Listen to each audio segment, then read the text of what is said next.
What's going on, everybody? Jeff Rager, another episode of the Daily Ticket. This one for the 27th of June. It's 2024. How are you? We got a lot to talk about. Since we've last spoke, a lot has gone down, and I'm going to bring it to you on this podcast. But before we get into that, I'll give you a little update. I have no idea about the future of the podcast. I have no clue. Will we get canceled? Will we survive? Nobody knows. I'm sick of talking about it. For the time being, we're going to go 2 a week. We'll continue the Monday and Thursday schedule. Maybe we get back to 5. Maybe we die. Nobody knows. Nobody knows anything. So, what are you going to do? Move on. Let's move on to stuff people might actually care about. Because the Pistons made their first ever pick under Trajan Langdon yesterday. Now, before I tell you who it is, you already know who it is, I'm sure. You're not under a rock. But I don't care about the pick. I don't even care about the team. But I really don't care about the pick because people lost their mind yesterday. I happened to be on the radio when the Pistons made the pick. And it's Ron Holland from the G League. Ignite. That's the team name. Now, mind you, is there only one team in the G League? Every time I hear about the G League, I know nothing about the G League, but it's always Ignite. But Ron Holland scored more points for Ignite than Jalen Green did. You know, the second overall pick behind Cade Cunningham, who now is on the Rockets, but when Jalen Green was on Ignite. Ron Holland, freak of an athlete. Absolute dog, they say, in a good way. He's only 18 years old. The problem is, can't shoot. 26% from 3. So everybody's saying the same thing that freaks everybody out. If he can learn to shoot, he's going to be good.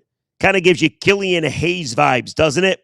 But it's funny because everybody wanted either Donovan Clingan, the big center from UConn, great rim protector, 7'3", 7'7" wingspan, or they wanted Dalton Connect, that I believe at the time of the recording of this podcast has yet to be drafted, from Tennessee. Trajan Langdon went with a complete unknown, a complete project, and I'm totally fine with it. I have zero issue with it because by the time this team is good, and it's going to take some time, maybe this kid works out or maybe he doesn't. I don't think the future of the franchise is going to depend on if Ron Holland works out. I will tell you one weird thing, though. One weird thing. At the recording of this podcast, he's yet to speak to Trajan Langdon. In fact, he had no idea he was going to Detroit or that the Pistons were interested in him. Not a single visit to the Pistons. So, how will it work out? I have no idea. I can tell you most people were pissed. Most people wanted a proven talent. More so, most people wanted a guy that can shoot because we both know that the Pistons can't shoot. They can't do a lot of things, but they definitely can't shoot. So there you go. Like it, hate it, hit me up in the comment section. Ron Holland, the newest Piston. Let's move on, shall we? Because I got some good stuff for you. I do. Where do you want to start? Let's start with AJ Hinch. So there's this new topic going around on sports radio. At what point do you start to blame AJ Hinch? I get it, man. You're going to say, like, what the fuck, Rieger? Blame AJ Hinch for what? He's got a shitty lineup. How can you blame him? And I hear you. That's what makes this topic so interesting. Because AJ Hinch, in 4 years on the job, has seen offenses that truly blow. And this offense currently for the Tigers, they score 0 or 1 run 27% of the time. And we're halfway through the season. So AJ Hinch has not a ton to work with. However, we're starting to see some mental errors, some physical errors. The other day, Monday, Zach McKinstry was not paying attention. You cannot convince me he was paying attention. And the Phillies turned a triple play on the Tigers. The first triple play of that kind in 100 fucking years. My God. We've seen Ryan Kreidler miss first base in Houston. We've seen Javier Baez get picked off in extra innings. They don't play clean baseball. Like, not at all. Add that to the fact that they have 3 hitting coaches and they can't freaking hit, then yeah, you start to wonder, like, is AJ Hinch right for this team? I mean, sometimes you need a different voice. Jeff Blashill had shitty players. Eventually got fired. Now, could Jeff Blashill have done what Derek Lalone did last season, almost make the playoffs with this current team? I have no idea. But it's the big leagues. It's pro sports. You don't perform, after a while, you might get whacked. Now, do I think he's going to get whacked talking about AJ? No. But I do think it's fair. I do. I do think it's fair to question at what point do you start to wonder if AJ is part of the problem instead of part of the solution. So, topic's been going around the station. Valenti Enrico did it. The morning show did it. Fuck, I did it. So, Jim Costa from the morning show decided to confront AJ Hinch. This is great, by the way. So AJ goes on the morning show. You got John Jansen, Jim Costa, Tom Milliken, Heather Park, Greg Hargrave. They got like 5, 6, 7 dudes and women working on that show. Meanwhile, a show of my own, nobody's my producer. Like, nobody wants to be my producer, I guess. Like, can I get a producer?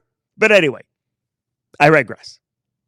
So they have AJ Hinch on every 2 weeks, always before a day game. So AJ was on yesterday, and Jim Costa decided to ask AJ Hinch how responsible he is for the crappy product we see on a given day. Take a listen. This is good, I feel. I wonder with you, how much of it do you look at yourself? How much would you put on your plate in terms of, I don't know, blame or where the team's at or versus where it's not? How much do you put on yourself? I'll put all of it. I mean, I'm always looking at myself as trying to squeeze as much as we can. I mean, we're not going to finger point.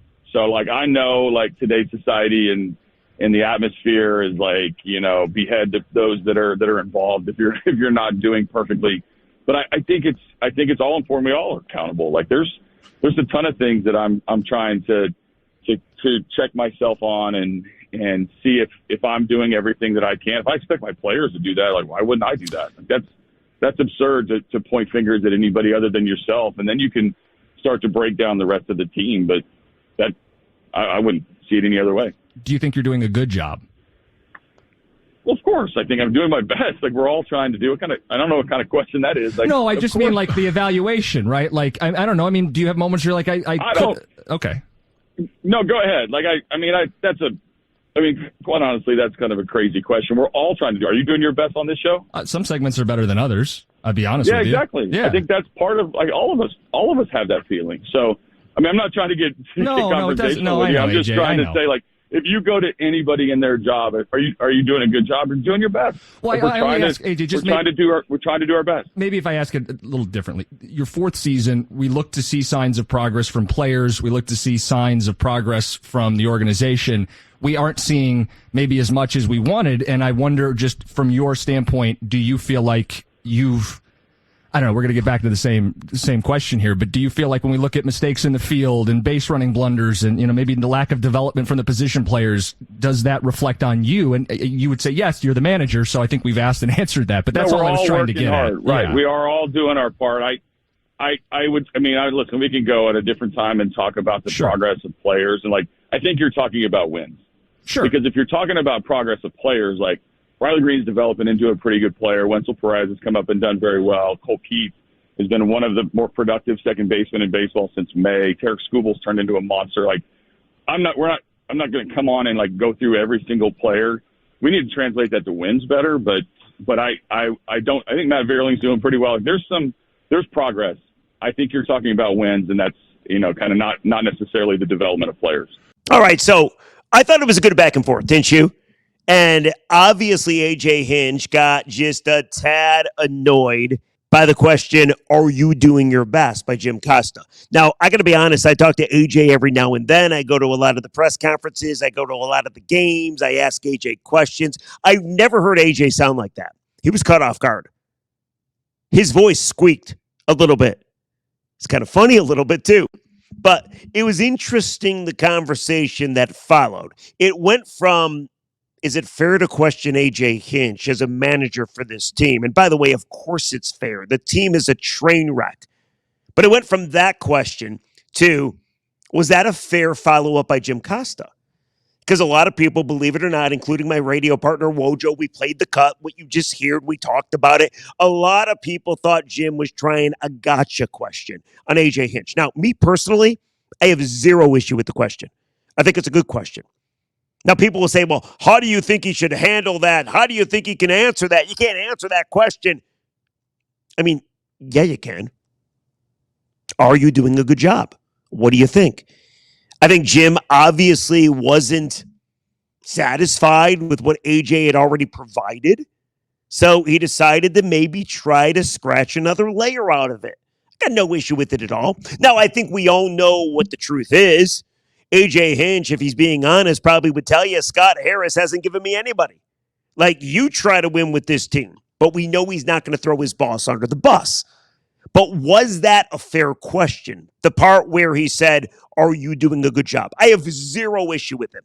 AJ Hinch makes $5 million a year. AJ Hinch, part of his job is to talk to the media. AJ Hinch is a big boy. Like, we've become so soft as a society, I feel, that everybody wants to say, oh, that was unfair. Oh, you put him on the spot. I got zero problem with that question.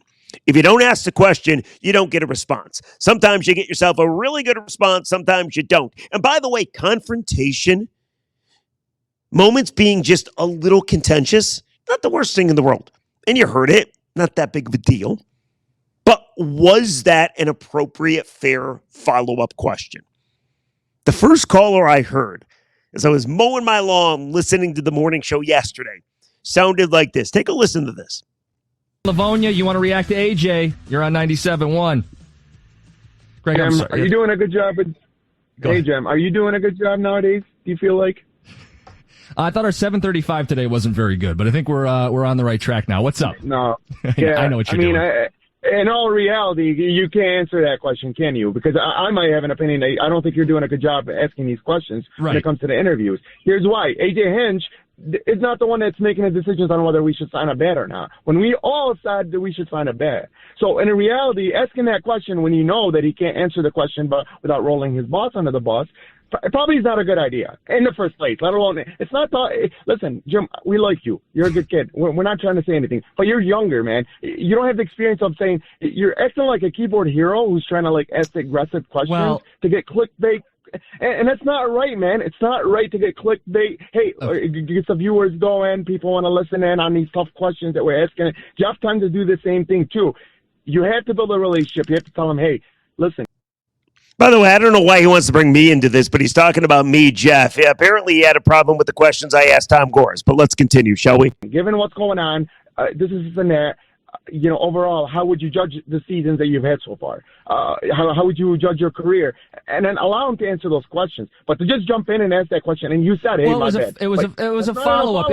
It was a follow-up to a question that I had already asked and wanted maybe more specific. So it was asked very directly. It wasn't the long setup that maybe he would have preferred. But the question was, unless I'm misremembering it, it was, do you think you're doing a good job? Yeah. Which I think is a fair question to ask a manager in his fourth season with a losing record. Do you think you're doing a good job? I'm not trying to make it personal. This is his job to push the baseball team forward. And by the way, I feel like he's done a lot, but I have to start asking the questions, how much of it is on him? And we have him on the radio. It's the opposite of a keyboard warrior. I'm saying it to him as close as I can. I'm not right in front of his face, but he's on the other end of the phone. He can answer however he wants, and he did. No, but to be fair to him, too, you have a show that runs 3-4 hours to explain yourself, to sit there and give pointers and address it from every single section and give him the positives and the negatives that he's done. And in his point of view, he's only got a few minutes to answer your questions. So really, he's going to be able to discuss. Okay, I can't take any more of that guy. I got to be honest with you. But here's the deal. Like, I don't care that he called me out. I don't care that he called Jim out. But AJ only has a couple minutes to answer the question. AJ talks to the media all the time. Like, what are we offended by? Jim's response, Jim's explanation is perfect. Are you doing a good enough job? Tiger fans are pissed. Tiger fans are frustrated. It's been an embarrassment of a season yet again, all under the watch of AJ Hinch. I'm not saying to fire him, but it's without a doubt a legitimate question to ask if he's doing a good enough job. Like, calm down, people. Everybody's so sensitive. My goodness. What happened to the good old days? You just ask a question. Now it's got to be like, well, could you really ask that question? That's a gotcha moment. You're a keyboard warrior. How dare you? Costa asked a question. AJ answered it. Got a tad contentious. Let's move on. My goodness. So sensitive. Everybody's so sensitive. Anyway, I got more for you, though. I thought that was fun. I enjoyed the back and forth. And I am on Team Costa on this one. If you disagree, feel free, comment section. I read them all. You know I do. But I got more for you. Because last Thursday, week ago, Pat Caputo and I argued to the death about Tarik Skubal. That's right. Should you trade him? I know you're sick of this. I know. I'm not bringing this up because I just want to bring it up. There was new late-breaking details. Let me give these to you. So, 2 days ago, at Comerica, Skubal was amazing. He shut out through 7 innings, one of the best offenses in baseball in Philly. I mean, he was great. Absolutely awesome. So after the game, myself, Stoney, and Will Birchfield, we all work at the ticket. My plan was to go in and ask Tarik Skubal about all the trade chatter. Because the fans talk about it, we talk about it. Wouldn't it be interesting? Wouldn't it? To see what Skubal has to say about it. So I decided to wait till the media clears out. It's going to hang back. I didn't want to ask in front of the cameras. I figured if we had a shot to get an answer, it would be best if lights weren't shining in his face. And I asked Skubal. I started the question. Stoney finished the question. And then I followed up on the question. Take a listen. This is Tarik Skubal about what his reaction is when he hears, because he probably doesn't listen to the ticket. He should, though. But when he hears that there's so much chatter about his future. I just wanted to get your take.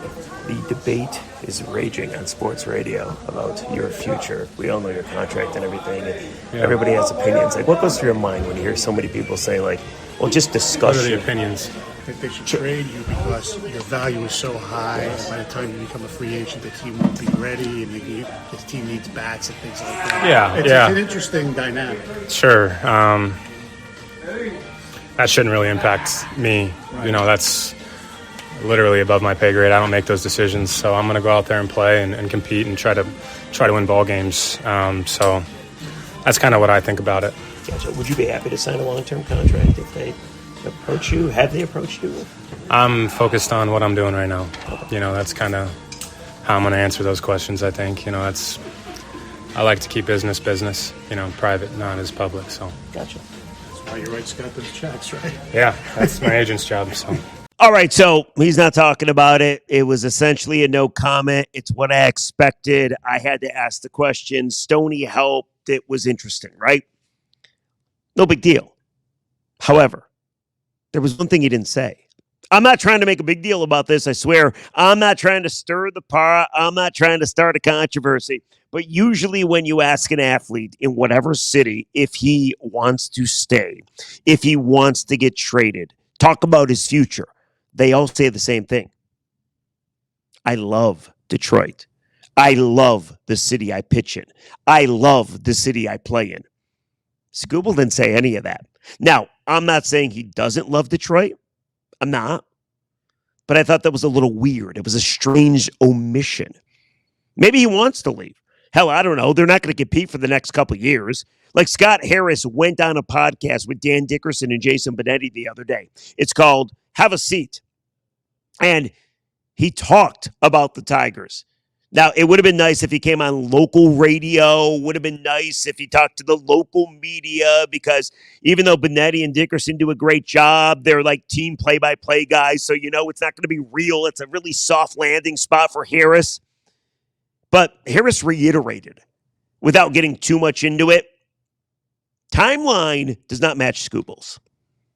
Why would Skubal want to stay here for 2 more years, waste the prime of his career, pitching in meaningless games because this team ain't going to win anytime soon? Why? Why would he? I don't think he would.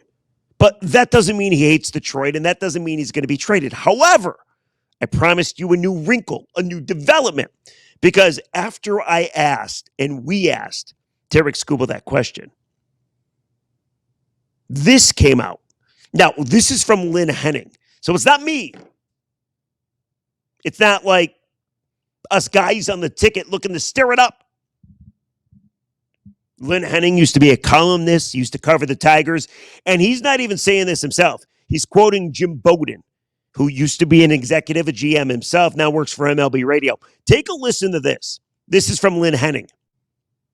He says in his tweet, Jim Bowden saying today that the Tigers are receiving overtures about Tarik Skubal. Tons of fans will shriek, but the trade package for Skubal would be of such size and necessity for the Tigers, they make the deal if it's there in appropriate abundance. And it very well could be. Lynn's saying you can get a haul for Tarik Skubal. The teams are calling Scott Harris and the Tigers about Tarik Skubal. You got to trade him. You do. Now, again, I don't need to do trade him, don't trade him. We've done that podcast. But that's the newest detail. That's the newest update. Teams are calling about Tarik Skubal. Scott Harris best listen and deal him and get a good deal and put his stamp on this organization and prove to us that he's the good president of baseball operations when so many people, fair or unfairly, thinks he's not. So there you go. There's your Skubal. And that's the Daily Ticket. Let's do some comments, shall we? Because we haven't done any comments in a while. All right, so the last podcast was about Tom Gores, what an embarrassment he is as the owner of the Detroit Pistons. We told you the Pistons on Friday were an hour late to their own press conference. I played you the questions that I asked Tom Gores about the organization being an embarrassment, about him being an embarrassment, blah, blah, blah, blah, blah. People watched. I appreciate y'all. Here's what people say. At 500 Stoney. As far as I'm concerned, Detroit only has 3 professional teams. I could now care less that the Pistons even exist. At Yaboy Troy 357. Weird that a podcast that doesn't require any manpower outside of you is even something Odyssey needs to make a business decision on. Well, they were paying me, and now they're not paying me. So I can do the podcast for free as long as I want, but I'd rather get paid.